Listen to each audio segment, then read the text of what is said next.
Hey guys, it's Kathy at Northstar Prepsteader. It has been so long and I have missed you so much. I've missed making the videos, I've missed getting your comments and your interaction, and I've missed connecting with you in this way. But we're back. I have my camera back and I'm going to show you what's been going on in the garden. As you can see, things are green here. It's very windy and let's take a tour. Okay, even though my garden doesn't look like it's changed a lot in the last couple months, I have been doing an incredible amount in here, and we do have things that are growing. I have a total of 13 beds and then 2 new little planters that I put at the base of the archway here near the gate.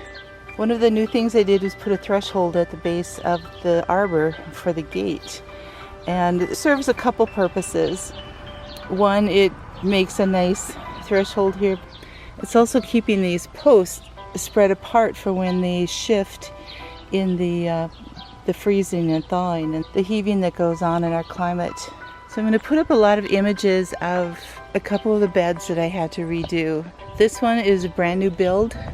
I had to take the other one apart because it was just rotted, and so look at the images here of it rotting and my build.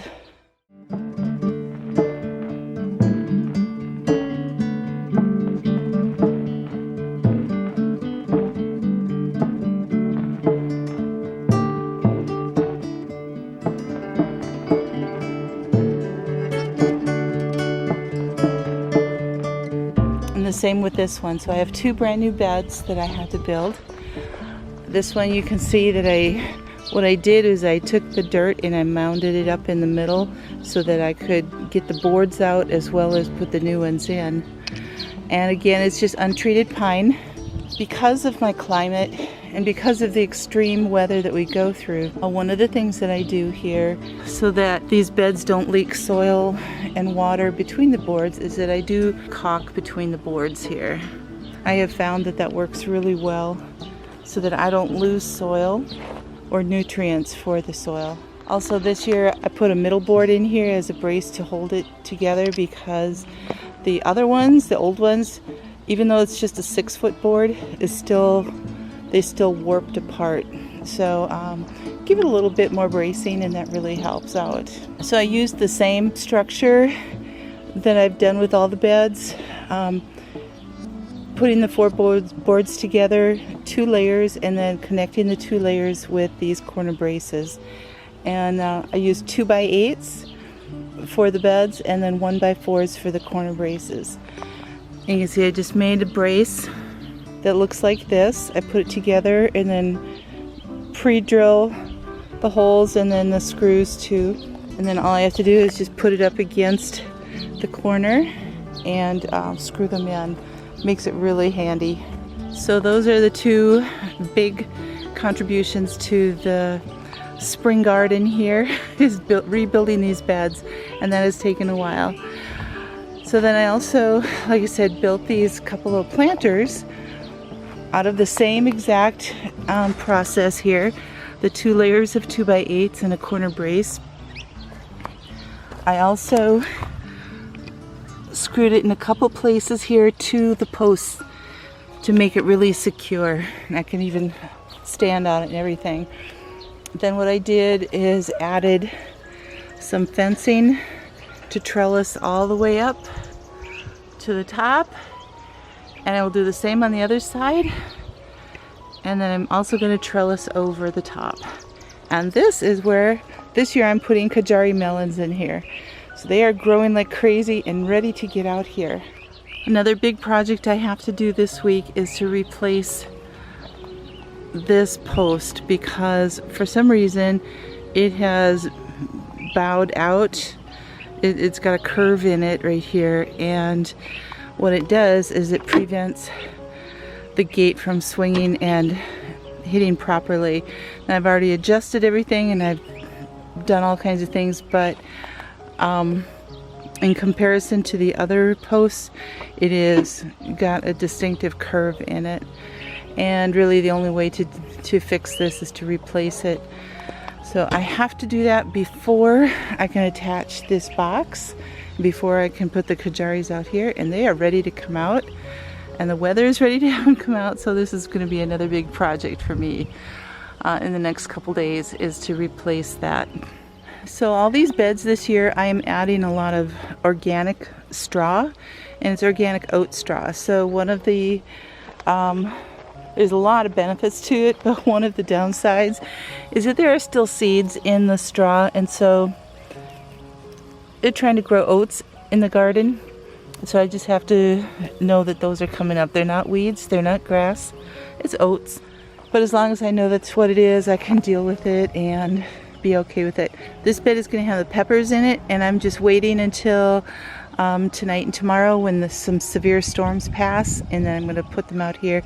Also that the really hot weather, it's going to cool down a bit. So I want to make sure that I can get them out here and they're not going to fry, even though I've been hardening them off. So this bed is going to be green beans, going to seed those today. And this bed is going to be onions. You can see how my comfrey is doing. It's already flowering, which is going to attract a lot of pollinators. The bees love the comfrey. I'm going to start harvesting some of these so it can continue to grow, because I want to dry them to make some salve, as well as make a tea for fertilizing the rest of the garden. So my peppermint is starting to come back a little bit. I also am growing some more, so but these are good. And then look at my oregano. Look at how lush it is. So it's going to be ready to harvest pretty soon. And then my strawberries, these are the third year for them. And you can see that they're just not as huge and prolific as they were last year. This is where I'm going to allow runners to come out and establish into new plants this year. I do have some blossoms and some new little berries coming out. But last year these plants were like 3 times higher and 3 times as big. So what happens is that these root systems, you see there's a lot of dead root in here. And these are just trying to come up within that, and the root systems just wear out after a while. So time to multiply them and propagate. And I have some more volunteer borage over here. I don't know that I want it in there, so I probably will pull those. This bed is going to be my tomatoes. Again, I'm waiting for our extreme heat. It's been in the upper 90s. So I'm just waiting for that to be done, and I'm going to amend the soil here. A lot more volunteer borage here, and on both sides of the bed, and get this ready for my tomatoes, which are itching to get out here. So there's some work to do on this bed. And this is also going to be tomatoes. So part of this pile here goes into this bed, and then I've got more and manure that's going to fill in here. So you can see I've got straw in here, and I was just waiting for the caulk to cure really well. And now I'm going to fill this all in and be able to plant. So you see I have a volunteer bunching onion, so that's ready to pull actually. I have some volunteer dill down there, but this is going to be more green onions that I'll fill in there. This little bed with my owl, I'm going to have chamomile and probably another herb in here too. So try to establish the chamomile if I can. Maybe a calendula plant, we'll see. So you can see where all of my beds are getting ready here. Some are obviously growing really well, and others are ready for planting, and others are still needing a little bit of care. Another thing that took a couple days worth of my time was these big elm trees. They're about 80 feet tall on the dividing property of my neighbor, and every spring they release millions and millions of seeds. And this is what these seeds look like. Just little paper things. But they drifted millions right into my garden. And I wasn't able to get out and cover the beds in time, so It took me a couple days for this bed and that bed. I had to go through and sift. I got about 3/4 of a 5-gallon bucket of seeds. It was painstaking and it was frustrating, but I just didn't want all those elm trees growing up in the middle of all my veggies. I still have to go through these and pick them up. So let me show you what I've got here. Okay, this is a little white, kind of a patty pan type of squash. These two are, and I'm going to run those up and go along the fence here. There's a sunflower in the corner. So I have a sunflower, and these are dwarf sunflowers, so they're about 3 feet high. But it'll just be kind of fun to have the color in there. So these are already seeds that are trees that are growing up. So I did go through and clean these all out, and then they filled up again. And then I've got radishes growing. Some of the radishes are doing really well. Probably have to thin those out in a little bit.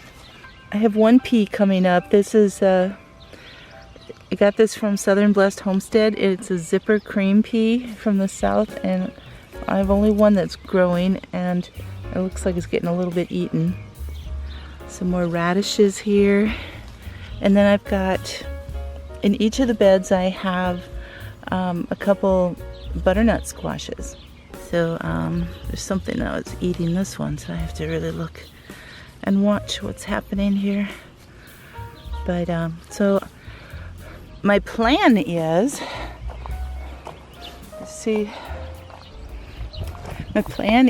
so all along the outer edge of these beds, you can see I've got peas growing. So a bunch of peas. These are just green peas that'll just shuck from the pods, and so they are growing. I was hoping that they would grow and already be up halfway on this fence and could be done before the squash started growing really fast.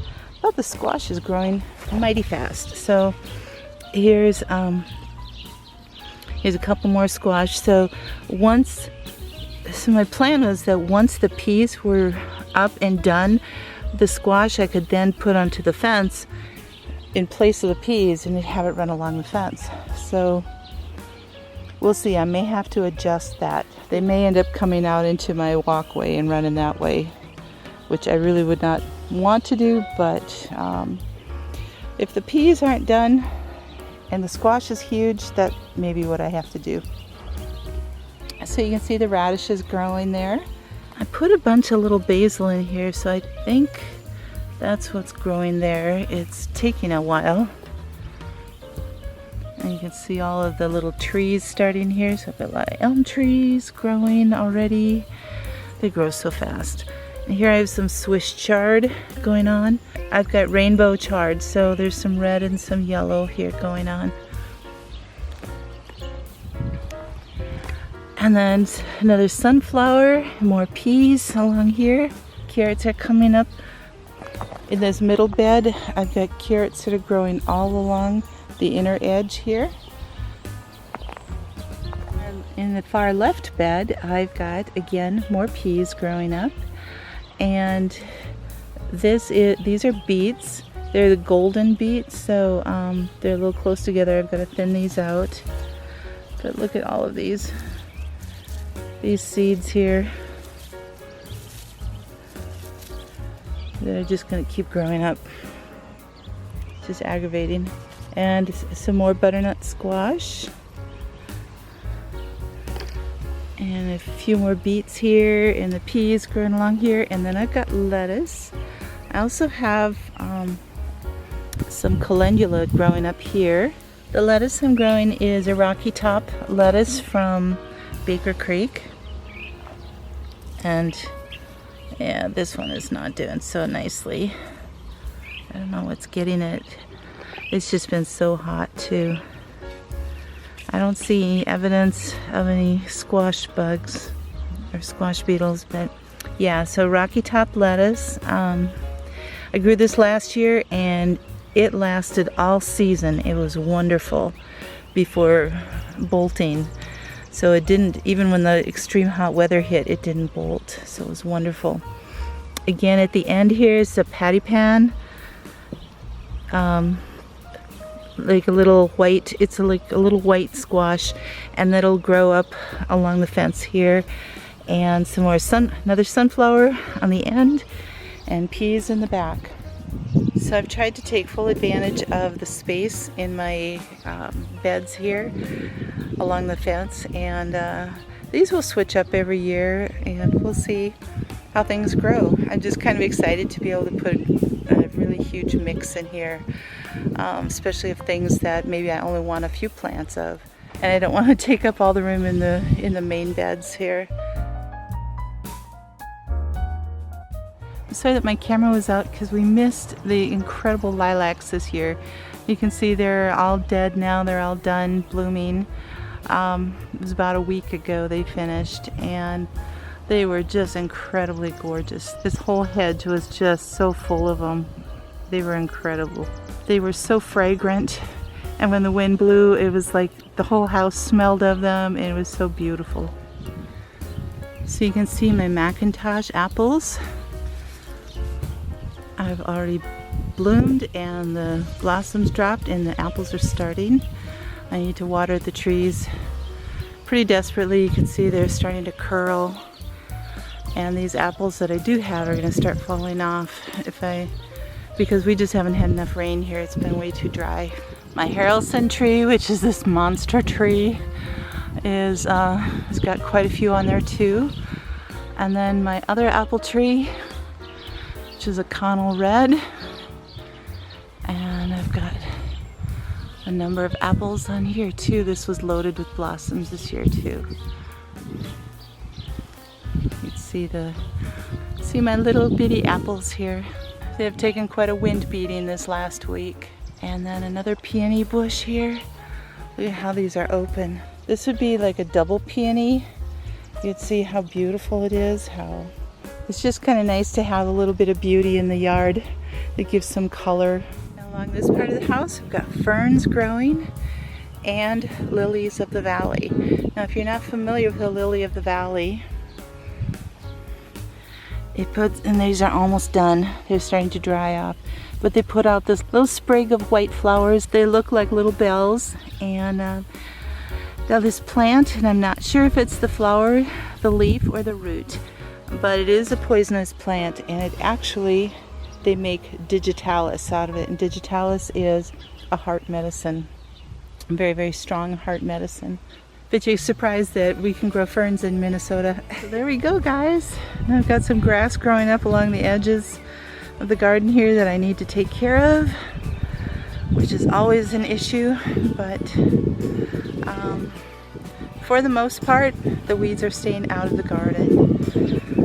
I just have to contend with growing elms in my garden. Here are all my plants ready to go outside.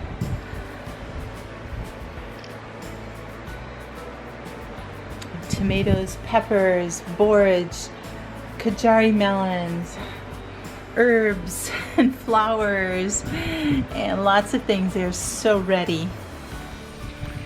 So there you go. You've been able to see what's been going on, the things that are new here. I'm going to be planting in the next couple days, all the things that I just showed you, and I'm so excited. Spring is definitely here and summer's here, and I can't wait to get all this started and getting it in, watching it grow. We already have things growing, and it's just wonderful. It's just a wonderful sign of life and growth and how things are developing on the homestead. So take care, God bless, and always have hope. We will see you in a few days. Don't forget to subscribe if you like my videos. Hit that notification bell so that you can get notified when I put up a new one, and they're going to be coming. And you can get notified when I'm going live. I do go live every Monday night at 6 o'clock Central. So come and join me, chat, and share your stories with me. Bye, guys.